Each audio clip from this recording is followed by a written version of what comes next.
Welcome, everybody. I want to thank both our moderator and our guests for being here today, as well as everybody else that's joined us, as well as those that want to watch this later and learn a lot about the great information we'll be discussing today. It is a pleasure to not only have this space to discuss our citizen leadership in a very tumultuous, difficult time, but also discuss this topic, which I think is becoming more relevant as we're all deciding to be in transient phases, working from home, doing different things at different times. And it's just inspiring to see the continued engagement of our Segal Fellows, as well as the continued engagement of our Segal founders who are still joining us to help us and support the work that we're trying to do.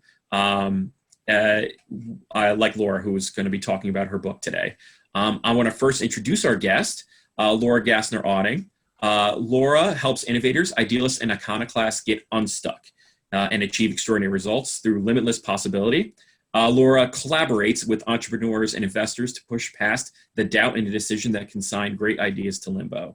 She delivers strategic thinking, well-honed wisdom, and catalytic perspective informed by decades of navigating change across startup, nonprofit, political, and philanthropic landscapes. So just a little bit of a start there. Laura's 25-year resume is defined by entrepreneurial edge. She served as a presidential appointee in the Bill Clinton White House. Laura worked with our namesake Eli Segal in both the White House and the Corporation for National Community Service, helping to shape AmeriCorps. Laura then left a leadership role at respected nonprofit firm Isaacson Miller to expand the startup execsearches.com.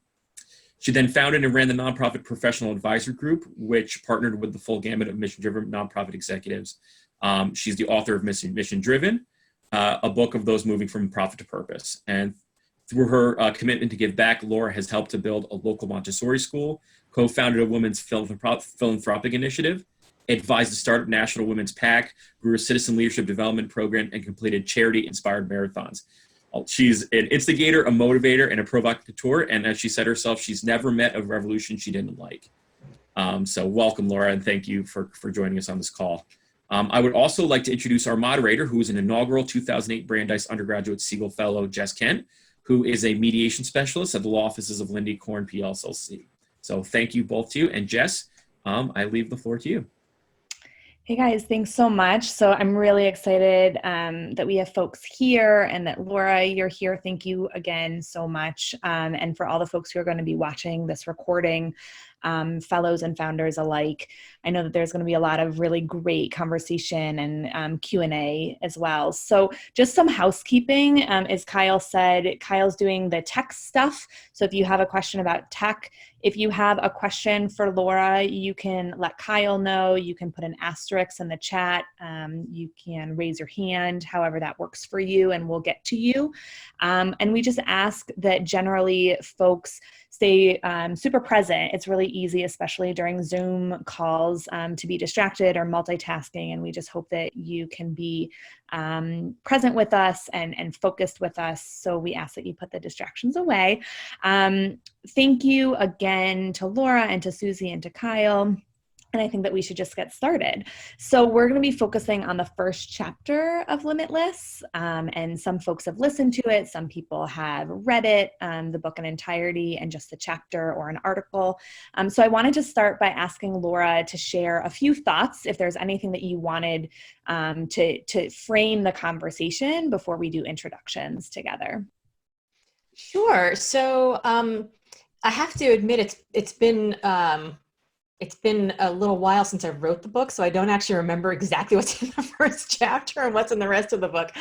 I should say that my first book that you mentioned, Mission Driven, I actually dedicated to Eli, because Eli was the kind of guy who worked in the for-profit sector and then also did a lot of good. And the book was about how to go from corporate to nonprofit work. And so the book was dedicated to Eli, who taught me that you can do well and also do good. So that was the first book. And the second book, Limitless, is actually dedicated to Arnie Miller, who is another founder, because those really were my two mentors that I had in my life. So Eli taught me that you can do well and still do good. And Arnie taught me to bring everything I am to everything I do. So those are the two dedications of the book. So I think that's worth mentioning here.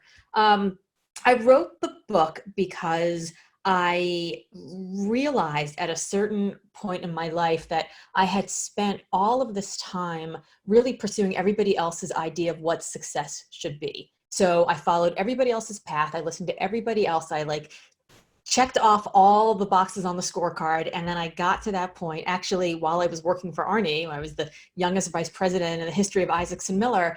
And I was like, all right, well, here I am in this beautiful office overlooking the public garden, and I'm a vice president, and great.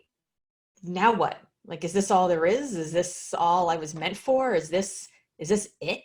And I sort of had this moment of rage where I realized that this work could actually be done a little bit differently. And, you know, all due respect to Arnie, who built this search firm when search didn't even exist in the nonprofit sector, I had realized now, you know, 20 years into him running this firm, that there was a different way that maybe we could do it given technology and given, you know, where the sector has evolved to. And I went into his office and I was like, here's a way to do this work. And he was like, there's the door. Not in so many words, but essentially he was like, this is how we do it. This works well for us. You're welcome to stay here. We'd love to have you here.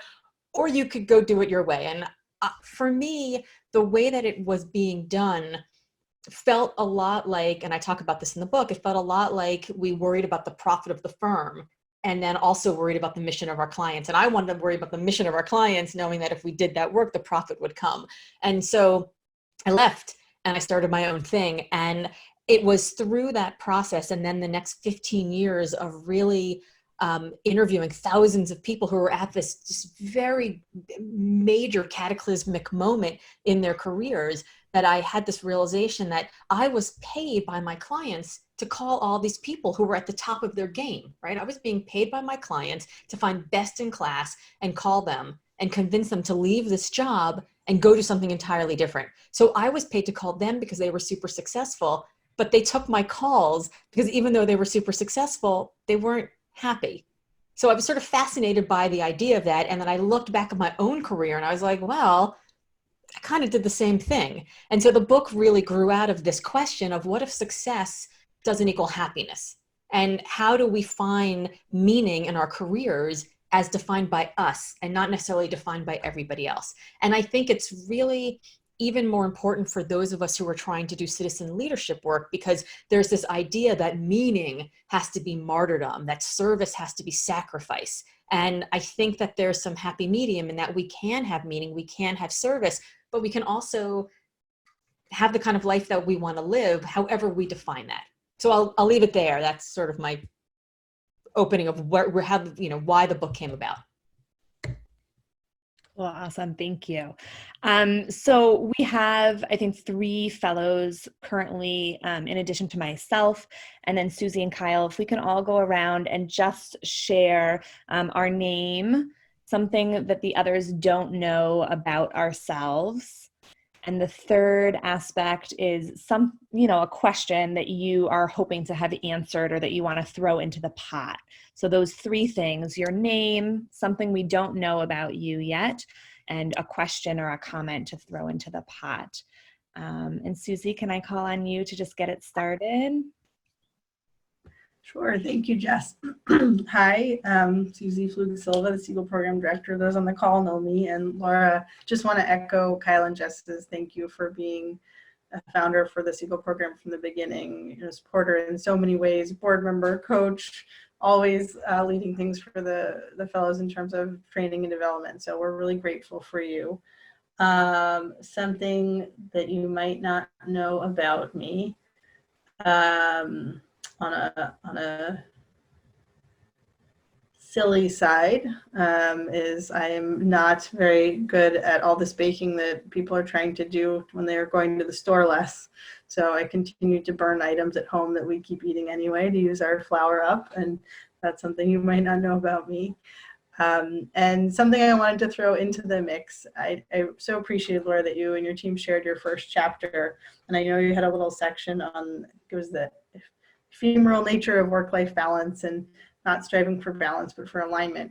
And we have about 10 fellows who signed up to get resources and talk about parenting and being a citizen leader. And so I'm wondering if a little bit of today can talk about that ephemeral nature of work-life balance. Cool. Thanks so much, Susie. John, do you mind going next? Absolutely not. Hi, everyone. John Valinch, 2018 Heller Segal Fellow.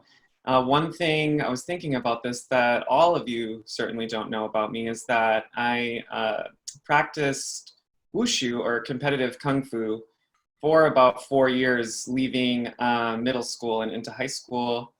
And one question I had while reading through the first chapter, lots of thoughts, certainly moving through it. It's really a fun read. But I wonder, Laura, how you think about contradiction in the process of aligning all 4 of the elements that produce consonants, and how contradiction can be used constructively as you figure out your path. Thanks, John. Karen, can we ask you to pipe in next? Yeah, of course. My name is Karen Sanchez. I'm a 2017 Service Year Alliance Segal Fellow. And something that you guys don't know about me is that I'm originally from LA. I was living in DC, but I recently moved to Arlington. And so those who are familiar with the DMV, Arlington is very different from DC. So it's been really nice to kind of explore my neighborhood and have more space, because I was living in a small studio. So now it's great to have a 1-bedroom, 1 bath. And something that I am curious about, I know, thanks Laura for being available and always being, a good mentor to all the Segal Fellows, whether it be on Facebook, LinkedIn, and I know that you do a lot of like motivation, and your book really helps with that.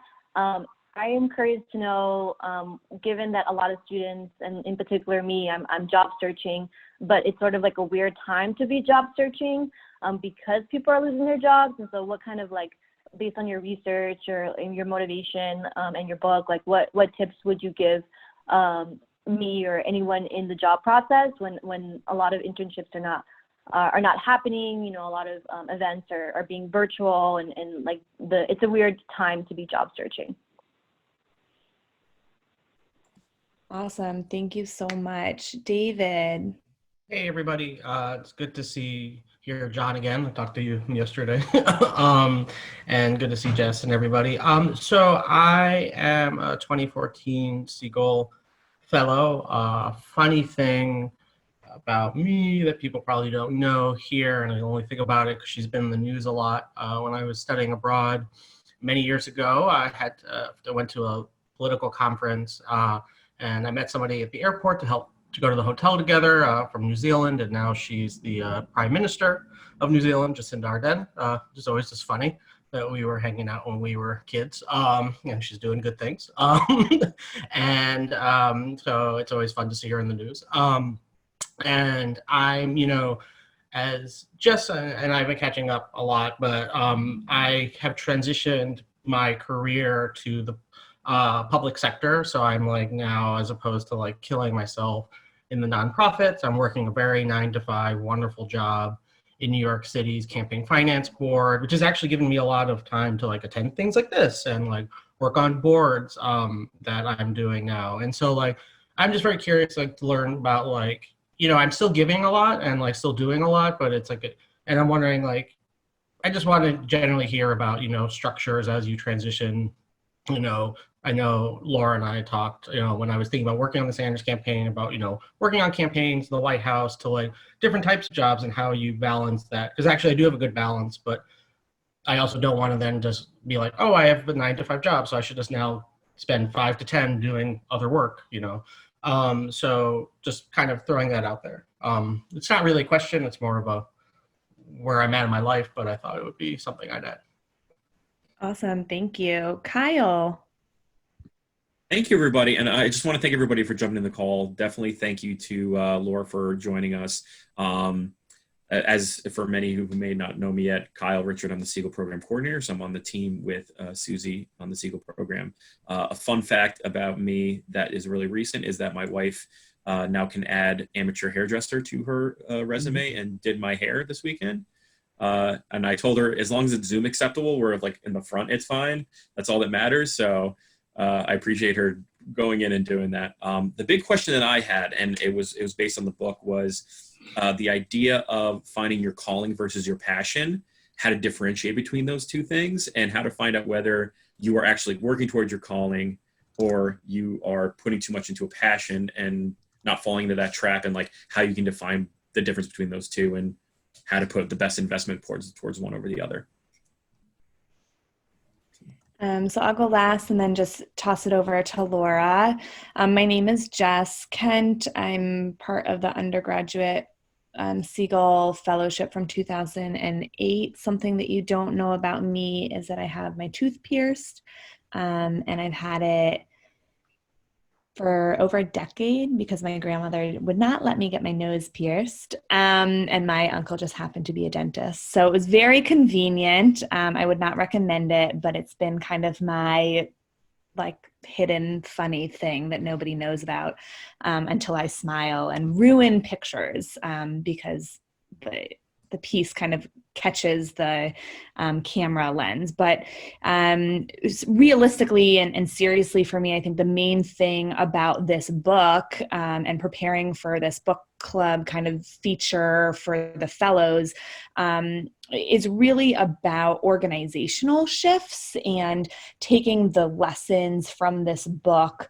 and trying to use them as a clear, compelling, and concise way of articulating how organizations can find their consonants. I'm wondering if you have any comments about that. So take it away.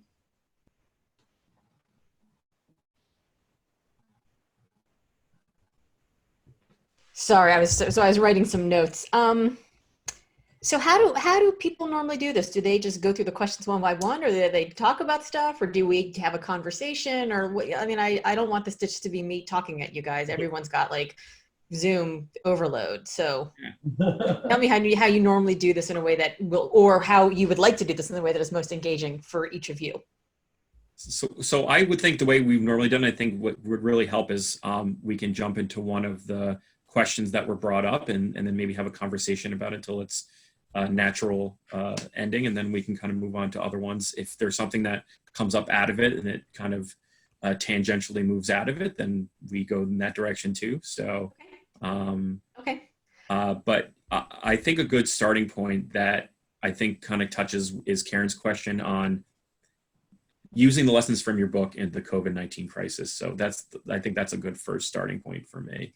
Yeah. Okay. So let's do that.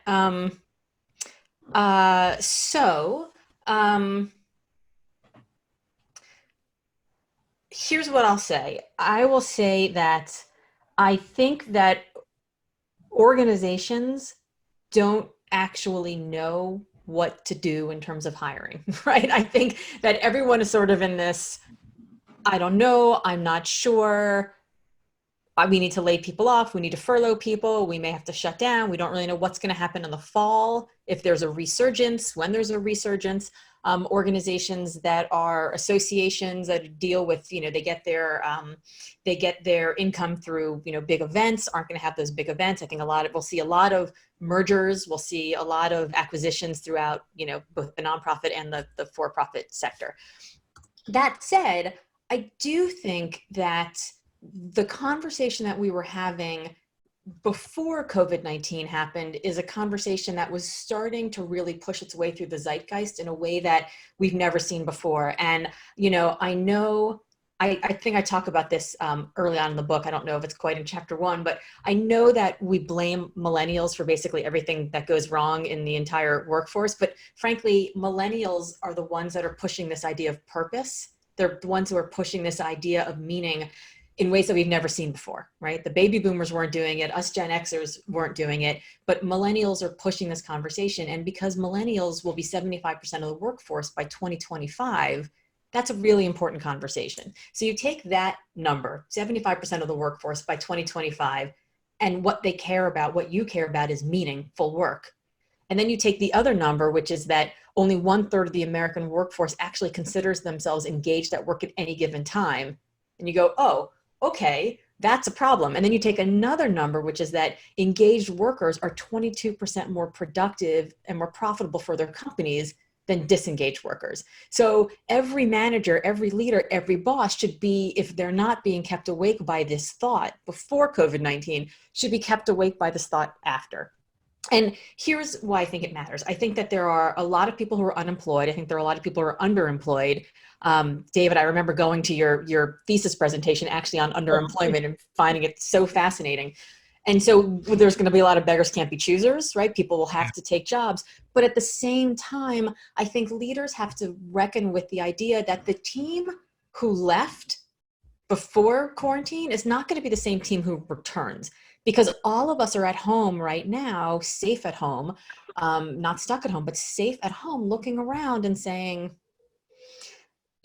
when life goes back to normal, is the normal that I go back to actually the life that I want?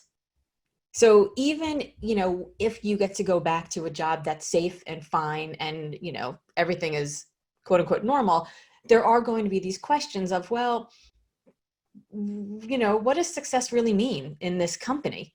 And do the metrics that we're measuring ourselves by actually get us there? Does the culture that we're building actually get us there? Does the team that we have actually get us there? Are the systems that we work with actually getting there? Is our definitions of quality, are they actually getting us there? And so I think that leaders are going to have this moment. And you can sort of see me thinking aloud about this because I had a conversation with somebody about co-authoring a Harvard Business Review article on this subject. So I'm sort of thinking through the ideas in this. I had this conversation yesterday, but I think leaders are going to come back and they're going to look around and they're going to say, well, if I'm going to be here, why am I here? What does this really matter to me? And is this important enough? And are the people, the systems, and the culture that I have really right? So I think as somebody who is job searching now, I think finding a way to sort of cut through a lot of the corporate jargon, cut through a lot of the nonprofit mission and vision and whatever, and actually get to why the person who might be hiring you does the work that they do. Connecting to their meaning, connecting to their why, I think will be really important. And I think that we have this opportunity right now to have conversations that your generation has been pushing to have, that has made work a much more meaningful place, that my generation, the generation above me, has kind of pushed off a little bit, but suddenly we're like, oh yeah, you're right. Maybe we should have those conversations. So I think in terms of the job search, I would not lead with my heart only, but I would certainly have my heart pretty present in it. That makes sense. Susie, do you want to pipe up with a question that you have in the chat?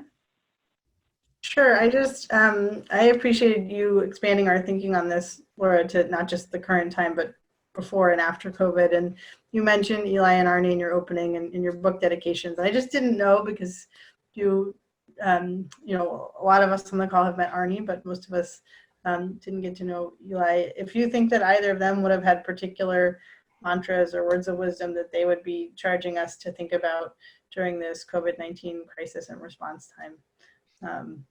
That's such a hard question. You can come back to that later if you want to percolate it during the call. But when I think what I can do is I can tell you what I've seen. I can't tell you what they would say in response to this, but I think I can tell you what I saw them respond in response to other difficulty. So I can give you that. Because I know Susie, you met Eli, but I know not many have, and you guys have met Arnie, but you've met current day Arnie. Meet Arnie back in the day. I mean, if you think Arnie's a force now, he was a force of nature. I think Arnie, am I allowed to curse? I think Arnie would just be like, get the f on with it. Go. What are you sitting around for? He would tell you to go find the helpers and help them do more helping, basically. And he would be pained at the disparities that are so obvious right now, which have been so obvious to so many of us for so long, but that we were able to ignore. He would be on the phone nonstop, calling every leader that he knows to get them to make sure that when life goes back to normal, we don't ignore them again. So I think what he would be doing is asking us to figure out what we can give whether it's time, treasure, talent, to help those who were shining a light ensure that that light doesn't dim after everyone goes back to whatever it is that they're going to go back to. That's what I would think he would probably push us to do. He would be telling us that we're not doing enough. No matter what we did, he would be telling us it wasn't enough. And Eli, was both pragmatic, but also an incredible optimist. And this is probably a better question for Phyllis and his kids. But, Eli always saw he always thought that there was a third door, right? It's like you have this option or this option. And he always was like, he always found another way. And that way usually involved bringing people who had disparate ideas together into a room to help them figure out how to move forward. And so I guess, I'm like, even as I'm talking to him, I'm doing like everything that he does. I guess that what Eli's advice would be is not to settle for the options that are in front of us. Like if you don't like the options that you have, pick a new option, right? Like think about when I was working for Arnie, I didn't like the options that were in front of me. Do the work this way or not? Well, I'm going to do it this way. There's a better way. There's a different way that works for me, right? And Isaac Miller, continues to thrive without me there. It turns out I'm not that important, right? They were doing just fine with me. They were doing just fine without me. But for me, there was another option. And, I ran into Eli years later and he said to me, he asked me, he goes, "Did you always know you were an entrepreneur?" And I was like, "No." Right? And he goes, "Well, I did," which I think was maybe code for you were impossible to manage. Like entrepreneur. My friend Scott Stratton say that entrepreneur is Latin for bad employee. But I've always seen that there was another option. There's like, it's never, you never get to the end. There's always another option. Even if you get to a dead end, there's an option to turn around. So at the very end of the book, I talk about two people. I talk about Jack Lew, who's another founder, right? Jack Lew, who is former Treasury Secretary, Chief of Staff for Obama, Chief of Staff for OMB, was Chief of Staff for Hillary. And I got to know him when he wrote the legislation for AmeriCorps. And Allison Levine. And Allison Levine was the captain of the first all-women's expedition up Everest. And I tell these two stories at the very end because Allison climbed Everest and had to turn around 250 feet from the top of this 29,029-foot mountain because the weather turned bad. And she had to make a choice. Do we keep going through bad weather or do we turn around? And the thing about climbing Everest is it's not getting to the top that matters. It's getting back down alive.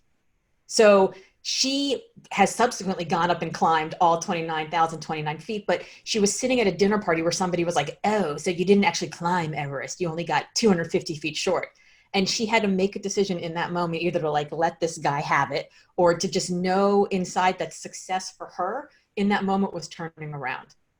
Jack Lew left a really important big law firm job to come back and write the legislation for this tiny little program for this, president that like we had no idea if it was going to like even pass or anything. And even if it passed, if it was even become anything.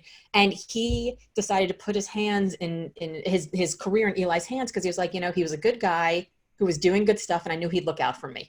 Right. So for Susie, Susie, I'm looking at you for your question. For Allison, success was turning around, and for Jack, success was stepping off the path. And I think those are very Eli stories because everyone else defines success as it has to be this one unflinching, myopic path straight up to the corner office, when in fact, it could be turning around. It could be stepping off. It could be anything. It's just how we define it. So I don't know. I think those would be I think that would be the advice that they might give during this time. Well, thank you for letting me throw that in from the side.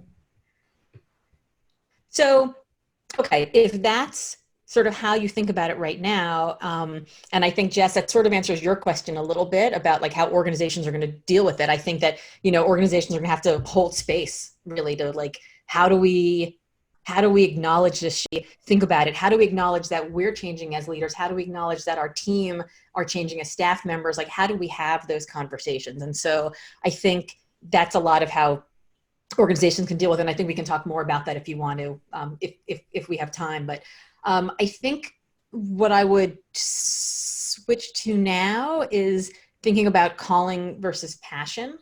And I think maybe that'll also address some of John's question about sort of how do you align the 4 C's. So I think the passion trap is a trap that we all fall into, right? We're all told, follow your passion. Mm-hmm. And I think follow your passion is a load of horse that is foisted upon us by Instagram memes of, perfectly flaxen haired girls staring out over Coachella wearing their boho chic. Like, I think it's just nonsense. They're like, follow your passion. And I think it's stupid, right? Because following your passion doesn't get you anywhere. Because the moment that, like, if you're working in your passion, the moment something goes wrong, the moment that you don't actually, succeed immediately, the moment that you don't put something out and everybody buys your, fancy little product or your course or your whatever, you're like, oh, I guess this isn't my passion. Because if it was my passion, which I'm following, everything would be great. So I think that this idea is really dangerous. And I talk about in the book as part of the 4 horsemen of the success apocalypse, right? There's like passion and balance and happiness and purpose and all of that. And we can talk about all those if you want to. But rather than following your passion, I tell people that I want to see them invested in their passion. Because, like, how many of you have been asked that question? Tell me what you would do if you knew for sure you wouldn't fail. Right? You've all been asked that question, right? Yeah. And people are like, that's your passion. Mm-hmm. That's not your passion. Tell me what you would do if you knew for sure you would fail. Like 100% for sure you would fail in the most horrible, embarrassing, I can't believe this happened to me, I just dreamed that I was like, went to school naked kind of way, right? Like, what would you do if you knew for sure you would fail? But yet you would do it over and over and over again until you got it right. Because that's your passion. So what's the difference in passion and calling? Passion is like, this is something I'm really interested in, but your calling in life is that thing that you are willing to not just follow, but invest in. Like, you're not just going to listen to a girl in a flower crown telling you like how to live your life. It's not follow your passion, it's invest in your passion. So if you want to find your calling, I would say, what is the thing that you're willing to do, that you're willing to work for, that you're willing to fall down for, that you're willing to like get bruised and beaten up and have it turn, you inside out for? That's what you should be pursuing. But also, the idea that it's calling singular, I think, is also where we get into trouble, because your calling today, and I can guarantee you this from 49 years old, you here in the future, your calling today is not going to be your calling when you're 49. It's not going to be your calling when you're 59 or 69 or 79 or 89. Your calling is going to change. Like, my calling when I dropped out of law school to join this presidential campaign because I heard about this unknown Southern governor from this tiny state talking about service is not my calling today. Now that I'm 49 and I'm married and I've got a 15-year-old and a 17-year-old, and it's like, my calling back then was that I loved the idea of citizenship and service and how do you become a leader from whatever seat you sit in. That was part of my calling, but that has morphed and it's changed. And now, I raise money for candidates because I'm, older and I have, money and access and privilege and all the rest of that I've worked my ass off for, but I also started on third base. And, I feel like there are so many things that I can do right now, but my calling right now isn't everybody can serve. My calling right now is, where are the women? Where are the people of color? Where are the LGBTQ candidates? I want to make sure that they are the ones that are serving. So my calling, like the roots of who I am, haven't changed, but how it's morphed and it's grown and it's evolved has morphed and grown and evolved with me. Susie, I would imagine that it's the same thing for some of the parents in the group who are like, I know I want to be a citizen leader. I know that I want to, be part of the bigger world, but also I have these like 1 or 2 or whatever number of like small humans that need me all the time. And suddenly maybe it's not so important that I'm at every single event. have to be at every single, community meeting. I need to figure out how to balance all of these things. But part of that is because your calling may morph at a time where it's more important to be, part of your family. Maybe it's more important at other parts. And I think for me, I thought a lot about, how do I maximize 3 things: impact, flexibility, and profit. And at every point in my life, where I place the sort of impact, flexibility, and profit were very different. So, you know, when I was first getting started, it was all about impact. I was more than happy to like be worth my weight in ramen soup. I mean, I literally got paid $22,717 was my first salary at the White House. And I can tell you that on Thursdays at the Shaw's in Adams Morgan, that's when all the ramen soup went on sale from 79 cents to 39 cents. And I would buy a dozen of them. Like, I can tell you exactly which brand of roach spray was cheaper than the other because I needed to spray it around my little basement apartment. Like, I remember those days, but I didn't care about profit because I was young and it didn't matter. And I was willing to live like that. I cared about impact. Then I built my own company. And at that point I was like, well, we need to make enough profit. I need to make sure this needs to work. And I want to start using my platform to give to these candidates, to start giving to organizations I care about, to start building the kind of impact I want, but not with my own time because I have young children, but with my checkbook. So profit made, matter to me more. And now, I sold that company. I did well. Life is great. I'm able to make a lot of impact, but I care about flexibility. I have kids that are 15 and 17 and they have 9 toes out the door on a good day. I care about flexibility because when you've got kids in middle school and high school, they don't need you every day, but boy, when they need you, you better damn well be there. So for me, flexibility matters more now. So my calling has sort of the general same shape, but how it changes and what my passions are at the current moment, whether it's, writing this book or building this business or being a better parent, those are going to change and morph throughout. Great. I have a question on the chat. I want to acknowledge David Duhalde had to raise his hand on a question. Oh, I didn't. I misunderstood. I just thought. Okay. But okay, sorry. He was giving me props for my dissing of Girls in Flower Crowns. No, I will say, no, I do think, that the follow your passion is a bad advice, and I'm glad you spoke against it. And I think, I personally, feel that I am happier and more fulfilled, doing a job that I like and a mission that I think is worthwhile, but also gives me a chance to do other things as opposed to, giving my heart and soul to building social democracy in the United States, having no boundaries. I think that there is people don't, I was following my passion and I was completely miserable doing it. And I think and what I was just wanted to echo what LGO said was that when I was leaving our revolution, I got lucky that I kind of lucky also I reached out and I got offered a consulting job. And part of, what I spoke to somebody on this call about recently was that it's important to also be entrepreneurial in the sense of finding where there are openings where people that you could be and seeking them out, and that people really rarely, not because they're bad people, just because they're busy, are gonna throw opportunities at you. I got the opportunity and because I was I'm leaving, friend, do you know things? And they were yes. And I think that sometimes, there are bright and shiny objects out there, and it's doing research to see who actually does need help, and finding out people who are oh, well, actually this nonprofit, needs help, and throwing yourself out there, I think is always, and it's saying what you can do always is helpful. And I think that, it's a life lesson that I also want to throw out is I remember a friend who was recently in trouble with, because she had a stalker, and she was getting a lot of the anything you need. And I actually went to her and I said that, and then I went back to her and I was you know what, actually I am consulting. So if you just need someone to pick up something for you or take you somewhere, just let me know. Cause I have freedom. That's and then she came back to me the next day and was that's what I need. And it's giving people something concrete. I mean, I'm not saying that to make myself sound good. I'm saying it's actually people can be so overwhelmed that just being I'm available, you might as well, it just means nothing to them. But it's saying here's what I want to do and how I can help you can help people. And it allows you to actually do something you'd want to do. So that was just kind of echoing what she said, but. Yeah.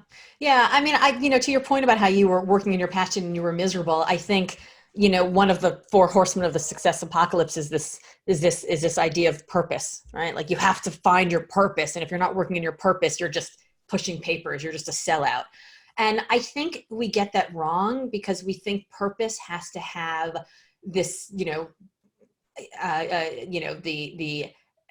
it has to be characterized as higher or lofty, right? Like if you're not literally like feeding the lepers in India, like Mother Teresa, or if you're not giving the shirt off your back in Haiti and like taking a, Instagram photo with a bunch of, kids of other, races around you, God forbid you don't have purpose. And that's, it's nonsense, because look, your purpose may be leading a revolution for social democracy. Your purpose may be, trying to find a way to get more voices of other people that don't look like you in political office. Your purpose may be,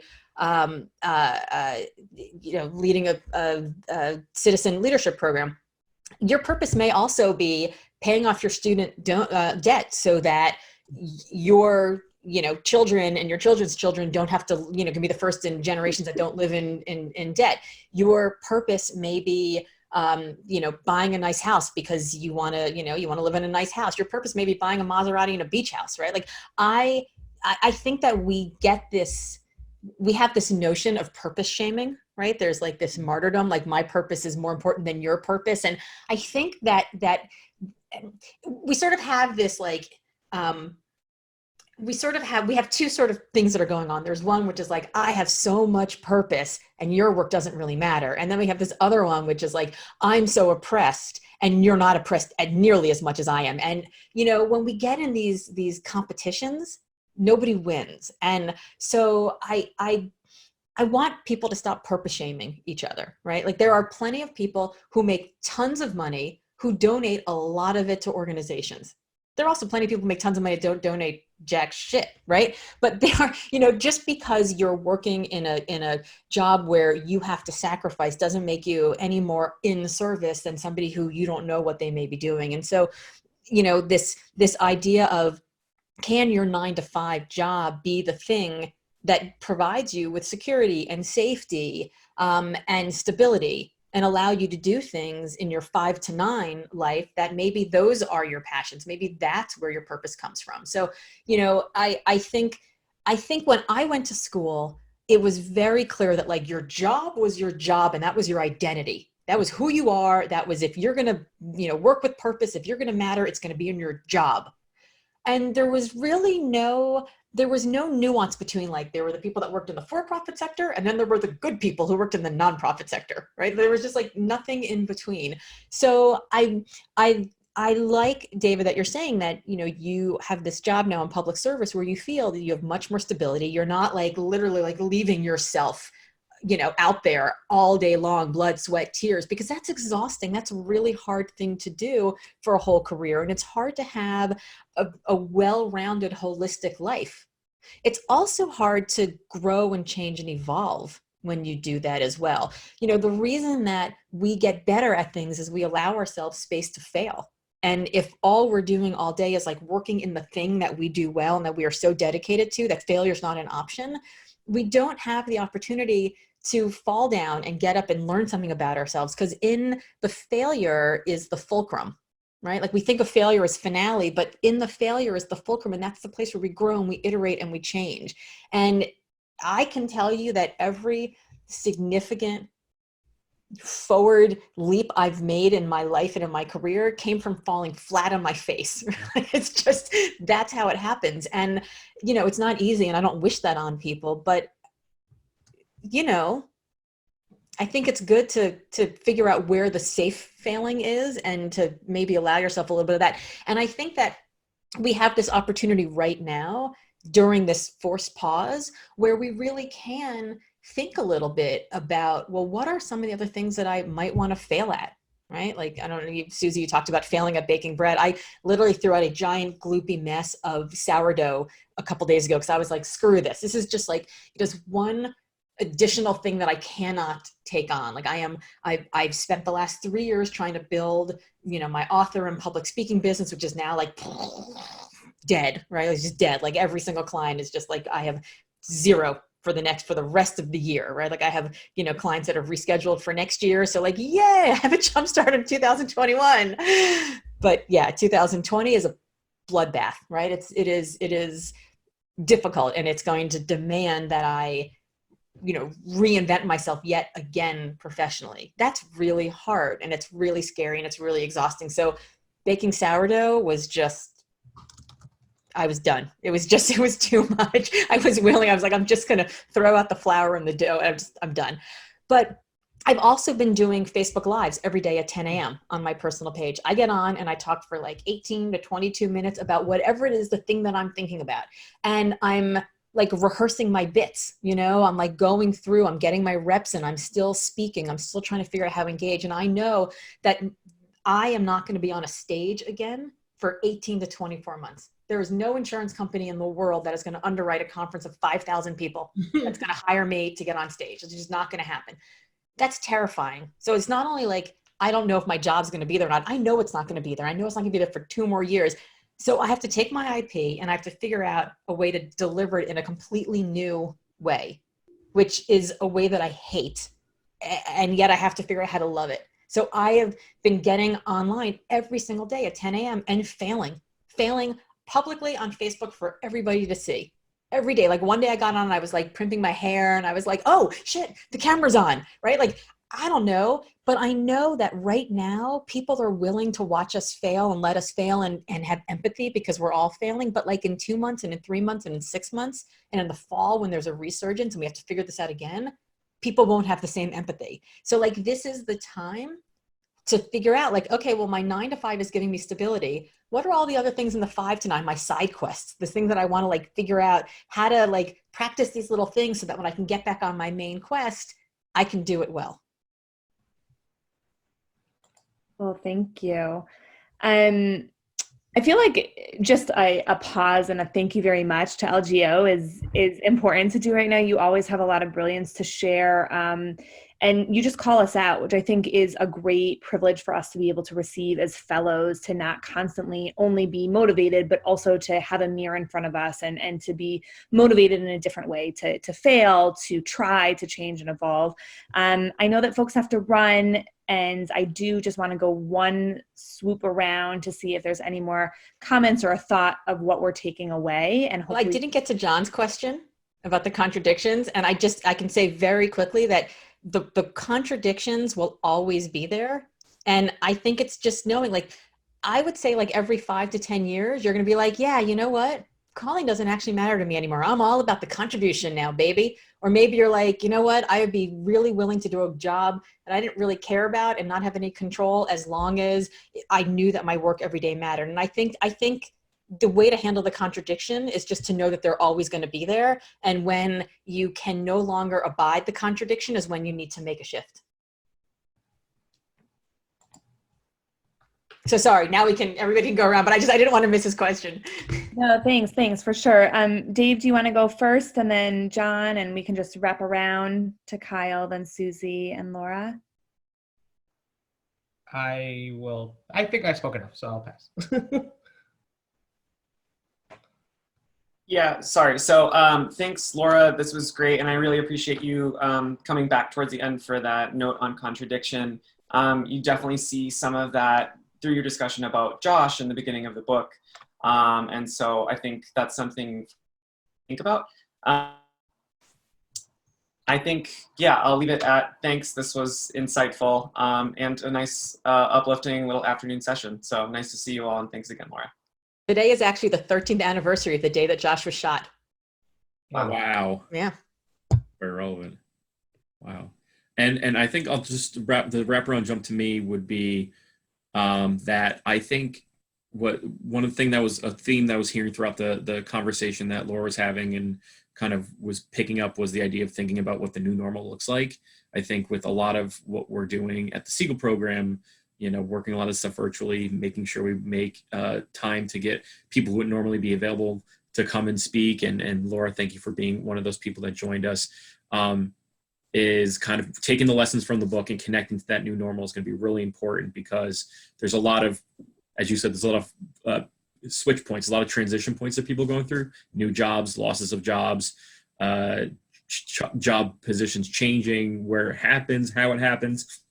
So I hope at the end of the day, people can take this conversation, this book, and the lessons from it to kind of maybe help make those twists and turns less painful for them. So thank you, Laura, for having this conversation with us.